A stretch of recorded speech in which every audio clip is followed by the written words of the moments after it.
অনেকেই আমাকে প্রশ্ন করে থাকেন, মোবাইল দিয়ে হ্যাকিং বা এথিক্যাল হ্যাকিং শেখা যাবে কিনা। আমার পিসি বা ল্যাপটপ নেই, আমি কি আমার মোবাইল দিয়ে হ্যাকিং প্র্যাকটিস করতে পারি? আজকের ভিডিওতে আমরা মূলত কিছু গুরুত্বপূর্ণ অ্যাপ নিয়ে আলোচনা করব, যেগুলো ইনস্টল করার মাধ্যমে আমাদের হাতে থাকা সাধারণ অ্যান্ড্রয়েড সেটটি হয়ে উঠতে পারে একটি দুর্দান্ত হ্যাকিং ল্যাব।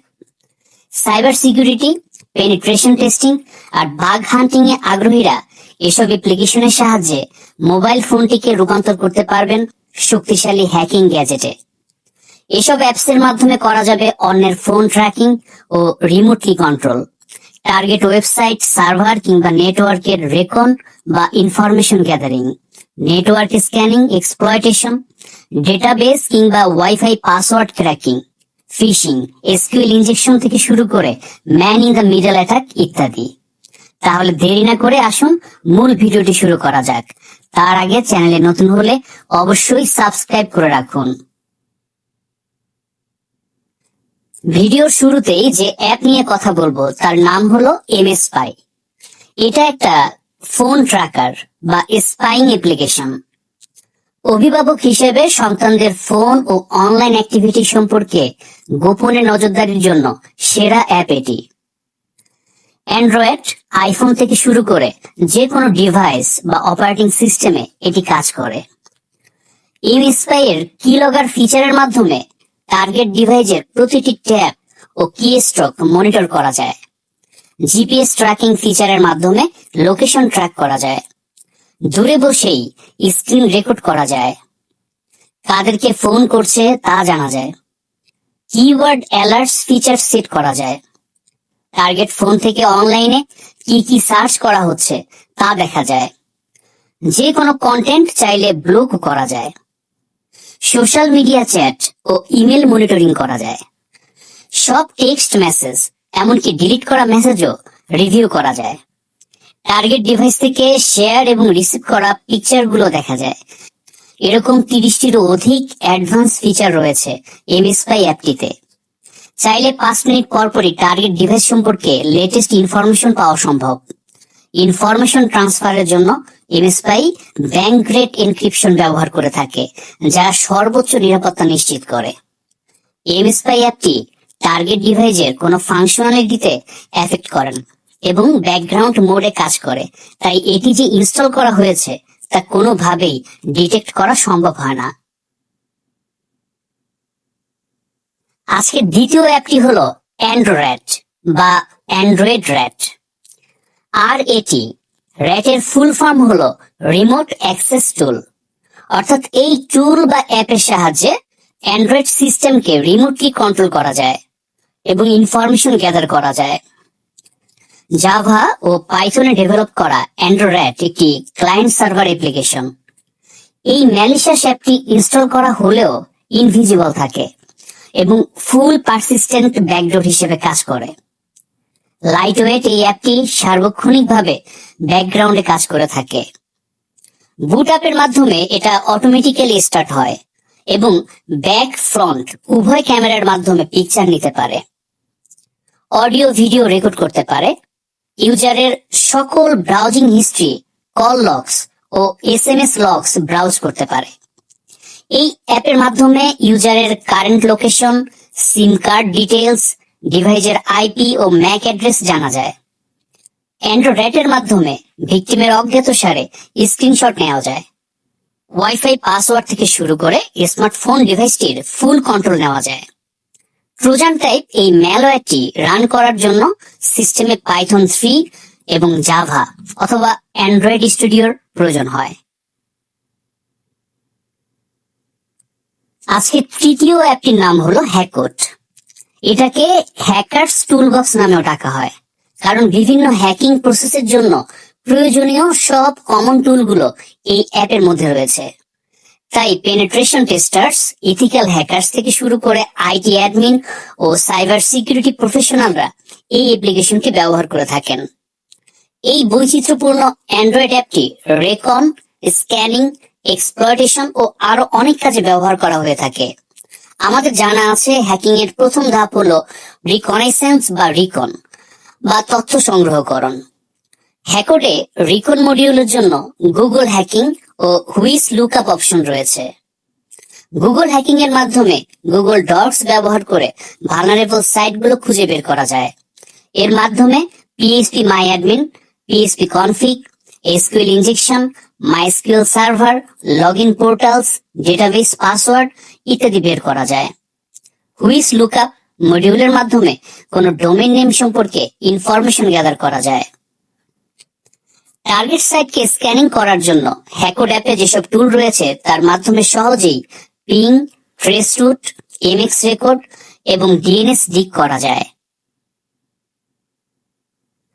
আমাদের পরবর্তী অ্যাপটির নাম হলো ফিং।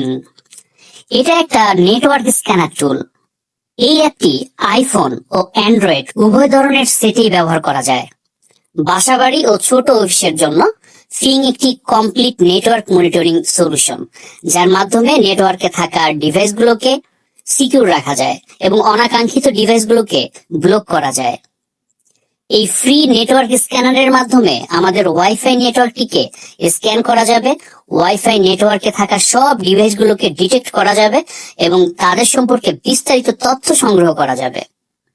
ফিং অ্যাপটির মাধ্যমে ইন্টারনেট স্পিড টেস্ট করা যায়, নেটওয়ার্কের ভালনারেবিলিটি গুলো চেক করা যায় এবং সিকিউরিটি লেভেল যাচাই করে দেখা যায়।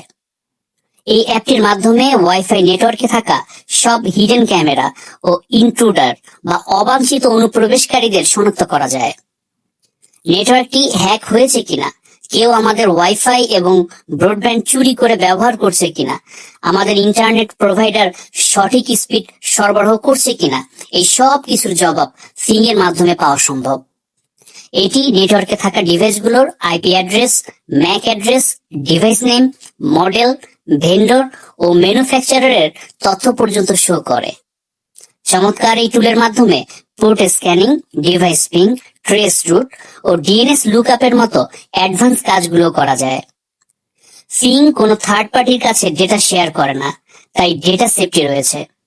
এছাড়া নেটওয়ার্ক প্রোটেকশন ও হোম ট্রাবল শুটিং এর সব স্মার্ট ও অ্যাডভান্সড ফিচারগুলো এই অ্যাপটিতে রয়েছে।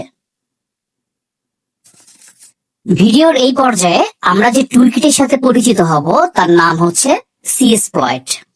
এটাকে বলা যায় অ্যান্ড্রয়েডের জন্য the most complete and advanced IT security professional toolkit. এই ফ্রি এবং ওপেন সোর্স টুলকিটকে ইথিক্যাল হ্যাকাররা অ্যান্ড্রয়েড দিয়ে নেটওয়ার্ক অ্যানালাইসিস ও পেনিট্রেশন টেস্টিং এর জন্য ব্যবহার করে থাকেন। হ্যাকিং জগতের প্রচুর কাজ সিএসপ্লয়েটের মাধ্যমে করা যায়, যেমন লোকাল নেটওয়ার্ক ম্যাপিং, টার্গেট হোস্টের অপারেটিং সিস্টেম ও ওপেন পোর্টস খুঁজে বের করা, ইন্টিগ্রেটেড ট্রেস রুট ও মেটাস্প্লয়েটের ব্যবহার, TCP UDP packet forging, man in the middle attack, JavaScript injection, password sniffing, DNS spoofing, vulnerability ও তার এক্সপ্লয়েট খুঁজে বের করা, wifi password cracking, backdoor installing ইত্যাদি ইত্যাদি। আজকের ভিডিওর সর্বশেষ অ্যাপটি হলো কালি নেট হান্টার। এটা অ্যান্ড্রয়েড ডিভাইসের জন্য সবচেয়ে প্রসিদ্ধ একটি ফ্রি ও open source penetration testing platform. একে আমরা হ্যাকারদের প্রিয় অপারেটিং সিস্টেম কালি লিনাক্সের অ্যান্ড্রয়েড ভার্সন বলতে পারি। মোবাইল দিয়ে পেন টেস্টিং ও ইথিক্যাল হ্যাকিং প্র্যাকটিসের জন্যই এই পাওয়ারফুল টুল কিটটি ডিজাইন করা হয়েছে। কালি নেট হান্টার দিয়ে কালি লিনাক্সের প্রায় সব টুলই মোবাইল ডিভাইসে ব্যবহার করা যায়। অ্যান্ড্রয়েড ডিভাইসের জন্য কালি নেট হান্টারের 3টি আলাদা ভার্সন রয়েছে। এগুলো হলো নেট হান্টার রুটলেস এবং নেট হান্টার লাইট। প্রয়োজন ও পছন্দ অনুযায়ী ইউজাররা যে কোনো ভার্সন বেছে নিতে পারেন। নেট হান্টারে কালি লিনাক্সের মতো টার্মিনাল ব্যবহারের সুযোগ রয়েছে। এর মাধ্যমে বিভিন্ন কমান্ড এক্সিকিউট করা যায়। টাইপ করার জন্য রয়েছে হ্যাকার্স কিবোর্ড নামের একটি বিশেষ কিবোর্ড। রয়েছে নেট হান্টার অ্যাপ স্টোর, যেখান থেকে প্রয়োজন মতো বিভিন্ন টুল ডাউনলোড করে নেওয়া যায়। এবার কালি নেট হান্টারের কিছু টুল নিয়ে বলা যাক। এর ম্যাক চেঞ্জার টুলের মাধ্যমে ডিভাইসের ম্যাক অ্যাড্রেস পরিবর্তন করে নেওয়া যায়। কেক্স ম্যানেজারের মাধ্যমে মোবাইল থেকে কালি লিনাক্সের গ্রাফিক্যাল ইউজার ইন্টারফেস ব্যবহার করা যায়। কালি নেট হান্টারের এইচআইডি অ্যাটাকস এবং ডার্ক হান্টার এইচআইডি এর মাধ্যমে হিউম্যান ইন্টারফেস ডিভাইস বা এইচআইডি অ্যাটাক পরিচালনা করা যায়। ব্যাড ইউএসবি, এমআইটিএম অ্যাটাক ও MITM ফ্রেমওয়ার্কের মাধ্যমে man in the middle attack করা যায়। মানা ওয়্যারলেস টুলকিট দিয়ে ফিশিং অ্যাটাকের মাধ্যমে ওয়াইফাই হ্যাক করা যায়। এছাড়া WPS অ্যাটাক অপশনের মাধ্যমেও ওয়াইফাই হ্যাক করার সুযোগ রয়েছে। কালি নেট হান্টারের আরো কিছু গুরুত্বপূর্ণ টুল হলো ব্লুটুথ আর্সেনাল, ACT বা SET toolkit, Nmap scan, meta exploit payload generator, search exploit, pineapple connector, war driving, deauth ইত্যাদি। আজকের ভিডিওটি ছিল মোবাইল দিয়ে হ্যাকিং সিরিজের প্রথম পর্ব। এই ভিডিওতে 6টি অসাধারণ অ্যাপস নিয়ে আলোচনা করা হয়েছে। আগামী পর্বে আরো কিছু হ্যাকিং অ্যাপস নিয়ে হাজির হব ইনশাআল্লাহ। আগামী পর্বটি দেখার আমন্ত্রণ জানিয়ে আজকের মতো বিদায় নিচ্ছি।